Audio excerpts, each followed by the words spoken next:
I'm not in Florida anymore. What are you doing?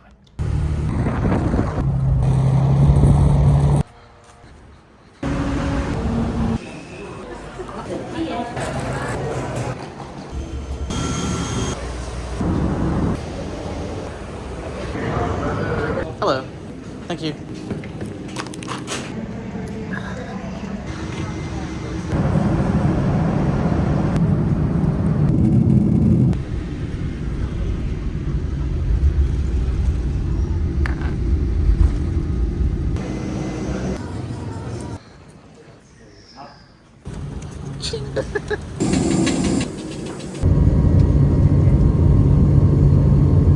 Die Parkposition erreicht haben. Im Namen von Lufthansa möchten sich Kapitän 𝐒𝐚𝐫 und seine Besatzung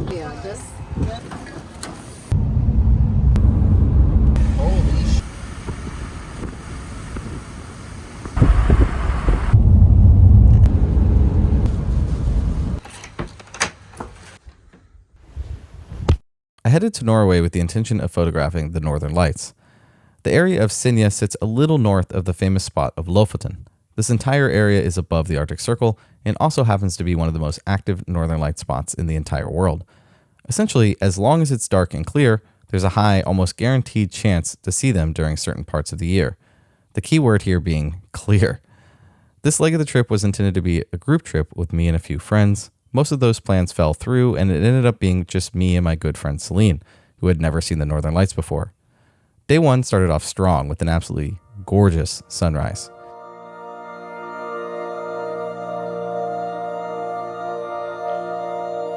I should probably focus on figuring it all out.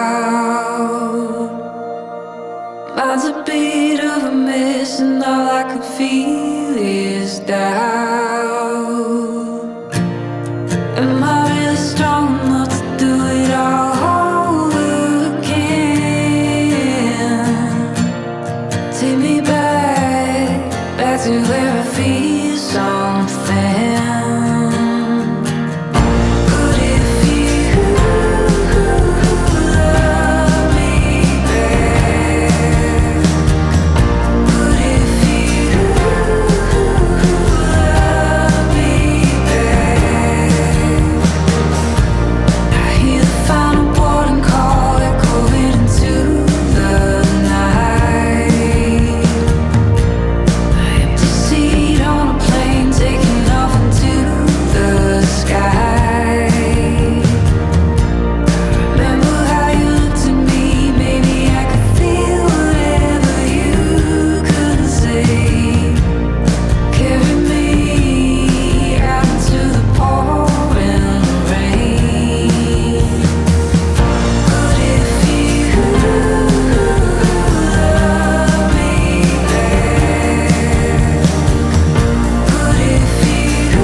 Usually my first day somewhere I spend exploring, looking for potential sunrise and sunset candidate spots, so I didn't put a lot of emphasis that morning on being out for sunrise.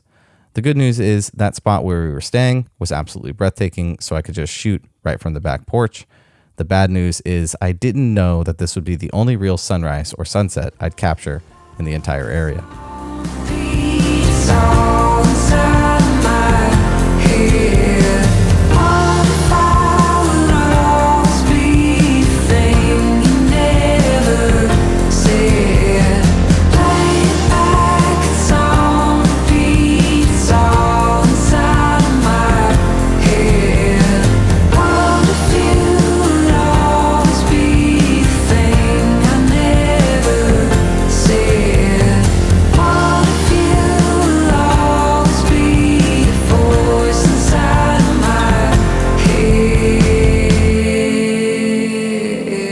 It wasn't long until after I shot that sunrise footage that the snow rolled in and pretty much squelched the rest of the day's photography opportunities. That night was a little aurora teased though, and the view from the back porch, like I said, was absolutely spectacular, so I could just shoot from there. I shot a few test shots through the window, and then when I got outside, those little green lights had disappeared. Not to worry though, this was the first day.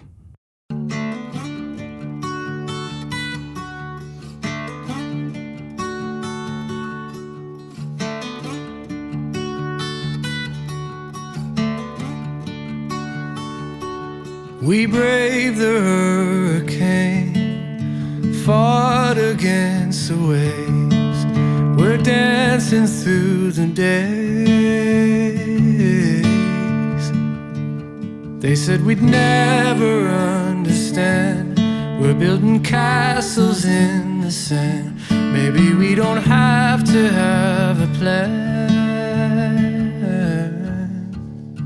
Learning how to fly, chasing after love, not stopping till we hear the angels sing. The next day's sunrise was completely overcast, so we didn't get moving until visibility cleared, this time exploring a bit further and finding some new scenes, and I even set up to start filming a more structured video at this location. But the tide really started to come in and it forced my hand, while also the light got too harsh, so I ended up scrapping that part of the video and just noting that for another time, it would probably be better for sunset anyways. I did capture this cool shot of Celine right in front of those giant peaks, but this was right after she had gotten wet, so time was of the essence because that water is freezing. As the light got harsh, we headed back for the afternoon with the intention to go back out for sunset. The weather had different plans for us, and it snowed off and on for nearly the next 24 hours. The next morning, I woke up for sunrise to see that it was still snowing. Celine wanted to go skiing, so that was the perfect day to just wait for the plows to come, and we ventured inland for the afternoon. I spent the majority of my afternoon trying to solve the world's greatest travel puzzle and how I was going to orchestrate getting around and sleeping in 𝐿ofoten the following week while she enjoyed the slopes. I didn't really film much that day, but I did capture this lovely little scene of a swan on the drive back as the sun was setting. The next morning, if you can only guess, was more snow. This time it was sideways. And it was so much snow that we couldn't even leave until the afternoon, so I spent most of the time just working and editing.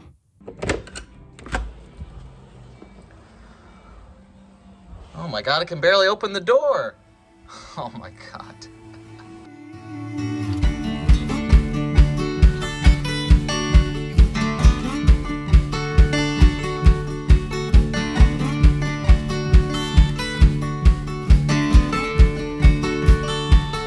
Even though the conditions didn't look promising for sunset, we headed out anyways, because it at least wasn't snowing, exploring a few areas and finding some moody compositions, which, speaking of, I'll have a video coming out that talks about strategies and tips for turning those tough conditions, like this, into portfolio-worthy images, so make sure you subscribe so you don't miss it.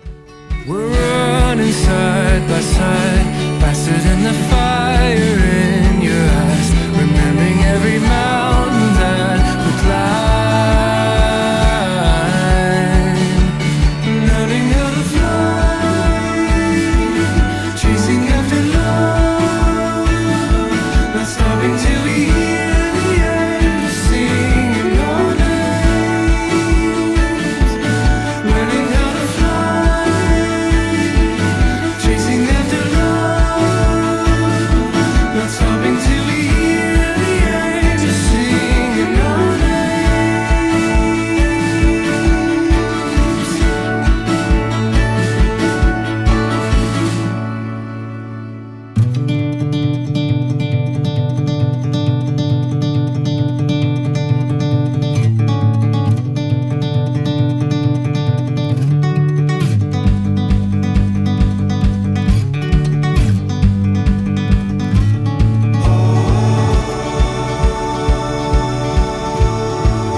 While the conditions were quite overcast, I still came away with a few images I liked considering the circumstances. That night was even supposed to be clear, so I set up my camera at the window of the Airbnb and I waited. At around 8 or 9 p.m., we could see the aurora. I took this test shot through the window and it was happening. I quickly got more layers on and I headed out, and then it was gone, just like that. I slept on the couch that night, waking up every hour or so to check the KP index, and I looked out the window pretty often. Sadly, no more activity that night. Feeling a bit defeated, I still woke up for sunrise knowing it likely wouldn't be snowed in, considering it was clear that night. And thankfully, it wasn't. It also meant we didn't have to shovel snow from the car or risk driving on non-plowed roads.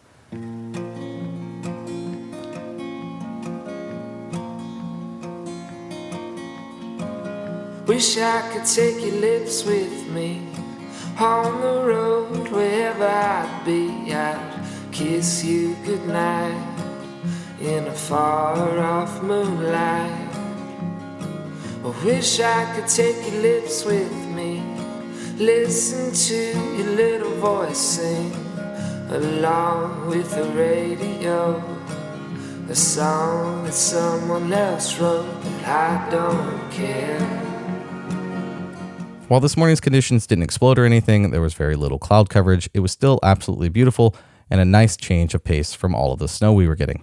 And I even got to snap a few images of a sea eagle. Now, these aren't perfectly sharp. I don't even necessarily know if I got them in focus. It was just really cool to see a bird that I had never seen before. An afternoon of clear skies meant I was going to be waiting for sunset, which looked quite promising considering the conditions. Thus, we went back to the Airbnb, did some more work, and then headed out to that spot from a few days ago with our fingers crossed for sunset. I wish I could take your eyes with me, show you all the things I've seen. My favorite Mexican bar, open air and big bright stars. Wish I could take your eyes so blue, my second favorite part of you. Probably looking at some other man, Southern gentlemen, steal your hand, but I'll stand up and I'll keep the mouth shut.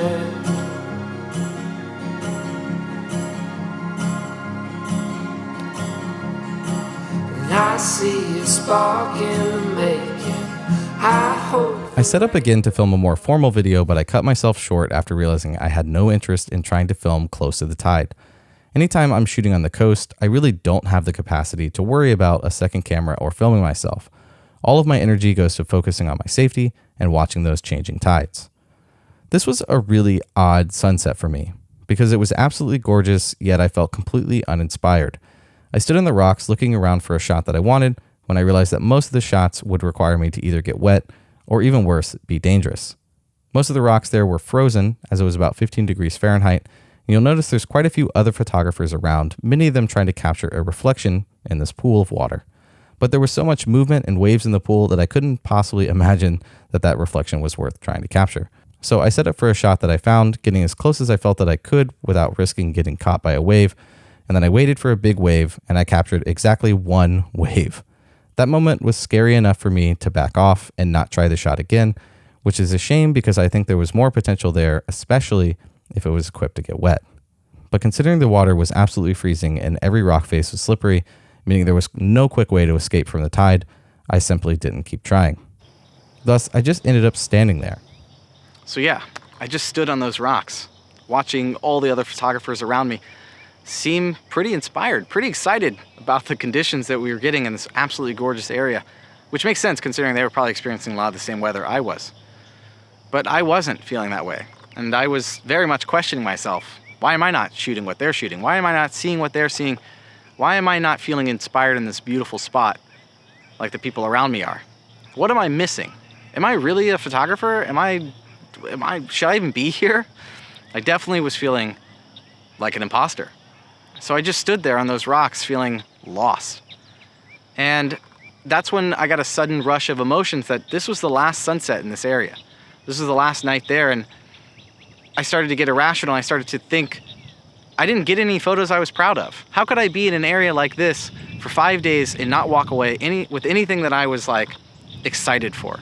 The reality is I did come away with some photos that I liked, and I was completely ignoring all of the trials and tribulations of the weather, the snow, the roads, everything.